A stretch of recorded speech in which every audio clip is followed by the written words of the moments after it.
Olá, bom dia, meus caros irmãos e irmãs, queridos devotos e devotas de Santo Antônio, paz e bem.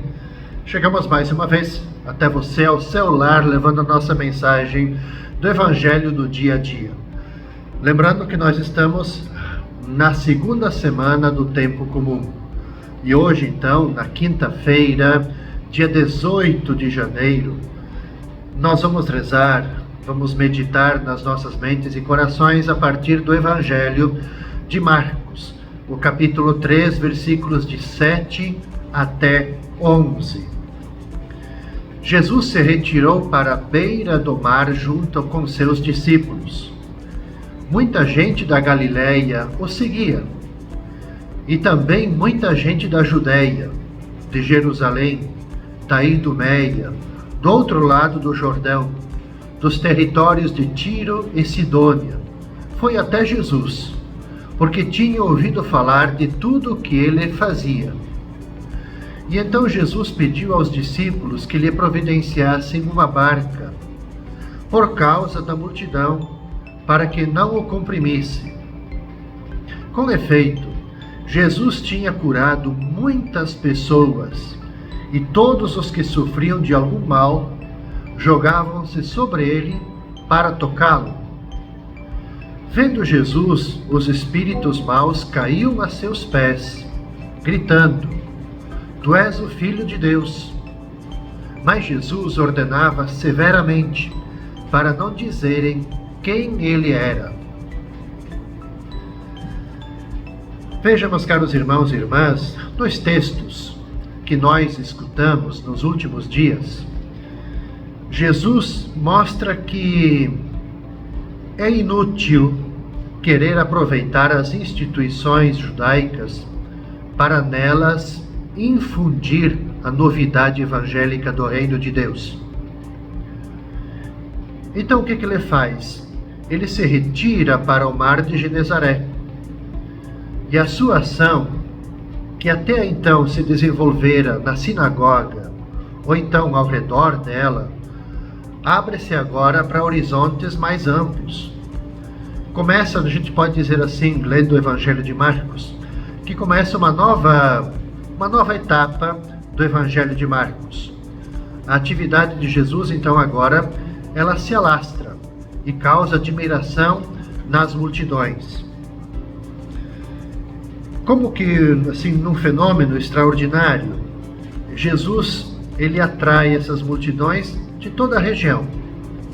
Vinham até ele motivados por todas as coisas que ele fazia, nos narra o Evangelho. Mas o que Jesus de fato fazia? A narrativa mostra para nós que Jesus anunciava a boa nova do reino. Curava os doentes, expulsava os demônios, perdoava os pecados. Enfim, ele trazia a todos a tão esperada libertação.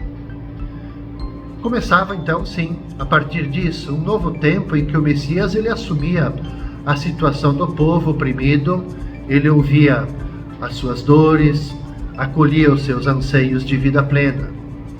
E também se colocava em defesa dos empobrecidos e marginalizados.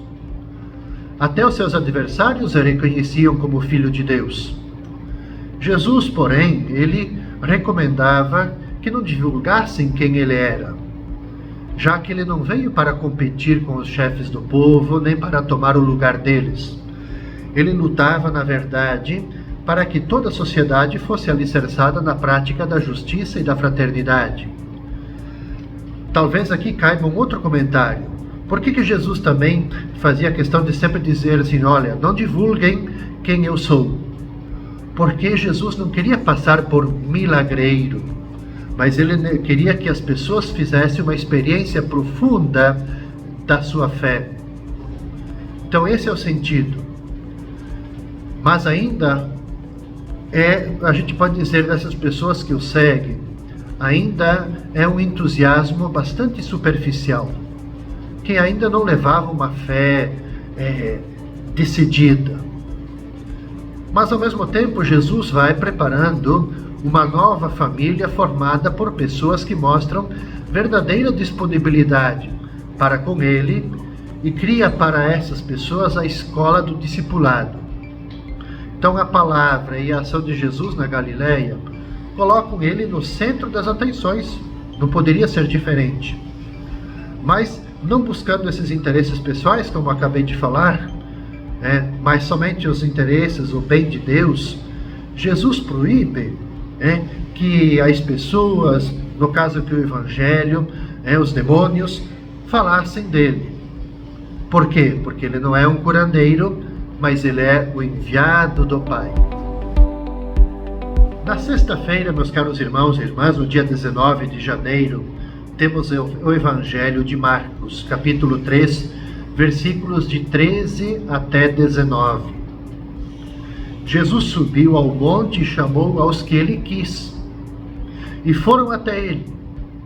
E então Jesus designou 12 para que ficassem com ele e para enviá-los a pregar com autoridade para expulsar os demônios. Designou, pois, os 12: Simão, a quem deu o nome de Pedro, Tiago e João, filhos de Zebedeu, aos quais deu o nome de Boanerges, que quer dizer os filhos do trovão, André, Filipe, Bartolomeu, Mateus, Tomé, Tiago, filho de Alfeu, Tadeu, o Simão, o cananeu, e Judas Iscariotes, aquele que depois o traiu. Veja, meus caros irmãos e irmãs, no Evangelho da sexta-feira, então nós temos o chamamento dos 12, do grupo, aquele grupo que Jesus vai formar mais na sua intimidade. Eu quero chamar a atenção para alguns aspectos desse trecho do Evangelho. Primeiro, que na Bíblia, o monte, o Evangelho começa dizendo que Jesus subiu o monte.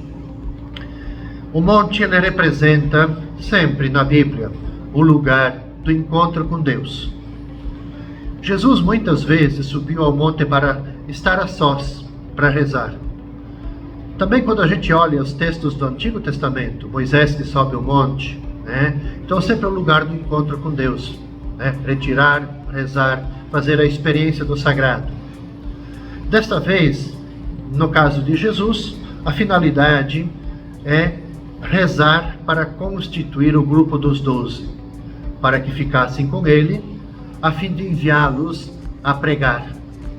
E para que tivessem autoridade, diz o Evangelho, também para expulsar demônios, ou seja, para restabelecer a vida e a dignidade das pessoas. Jesus, ele como que forma a sua nova família a partir desse grupo. Um grupo de pessoas dispostas a acolhê-lo, embora também elas devam ainda fazer um caminho de conversão. Jesus sabe que são pessoas frágeis e que necessitam então fazer um caminho de conversão, um caminho de crescimento, um caminho de amadurecimento. Portanto, três finalidades bem definidas que o Evangelho nos mostra.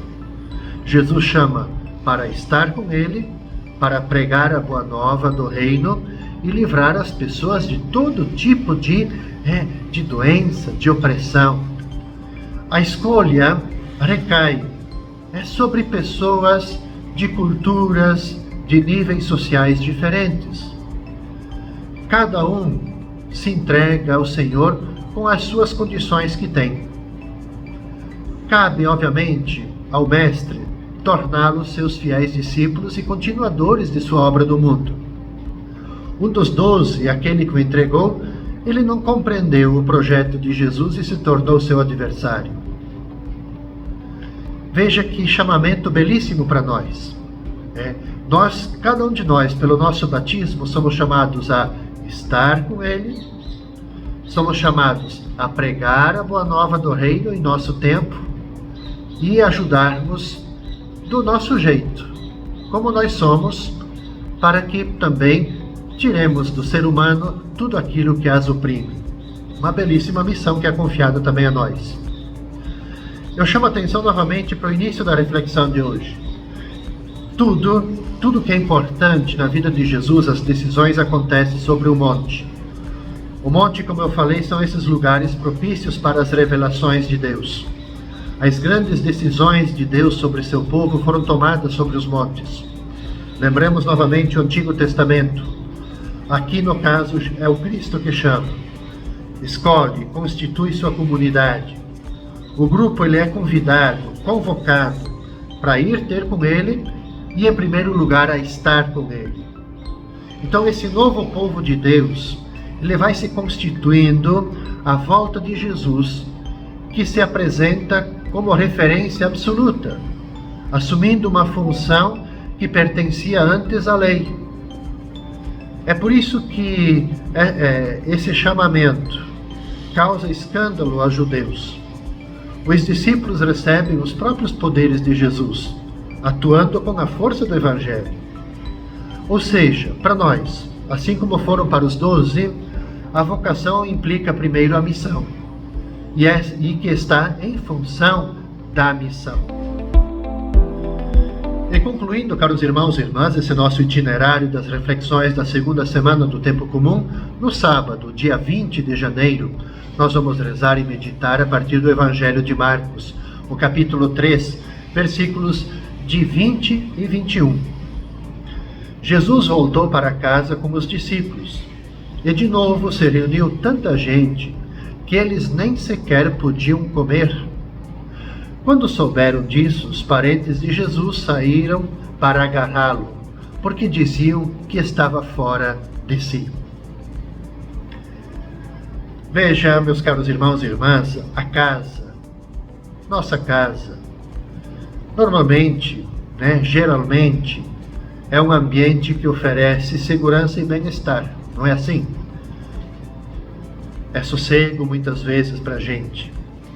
Não é o que acontece, como a gente acabou de escutar no Evangelho do sábado, aquilo que acontece com Jesus e os seus discípulos, que são procurados pelas multidões. Certamente Jesus lhes dedica toda a atenção, ensinamento, a cura das doenças, a expulsão de espíritos impuros. Enfim, as atividades de Jesus eram tantas que eles não tinham tempo nem para comer. Jesus e os seus discípulos. Tudo corria, a gente pode dizer assim, dentro da normalidade, até que esse episódio inesperado veio trazer um certo desconforto ao mestre. Os seus parentes chegam para impedi-lo de agir. Eles devem ter ouvido vozes de que Jesus estava contrariando os costumes, as leis, as estruturas vigentes. E os parentes querem evitar que Jesus saia da normalidade, daquilo que sempre era feito, do costume. Não entenderam, os parentes de Jesus não entenderam a novidade do reino que Jesus veio implantar. Jesus não estava louco, pelo contrário, é o maior sábio que o mundo conheceu. A presença e a atividade de Jesus, elas adquirem notável ressonância. Mas essa ressonância, ela não leva, percebamos, isso é importante no Evangelho de Marcos, que essa ressonância não leva necessariamente à fé. Por que eu digo isso? O Evangelho nos mostra que Jesus tem de enfrentar as primeiras recusas, a começar exatamente pelos seus familiares de sangue, que decidem tomar essas medidas drásticas contra os embaraços que lhes estava a causar. Um olhar que Marcos sempre procura mostrar no seu Evangelho é que os laços de sangue nem sempre são suficientes para criar uma sintonia com o Evangelho. O discípulo de Jesus também está sujeito a ser isolado e hostilizado até pelos seus familiares.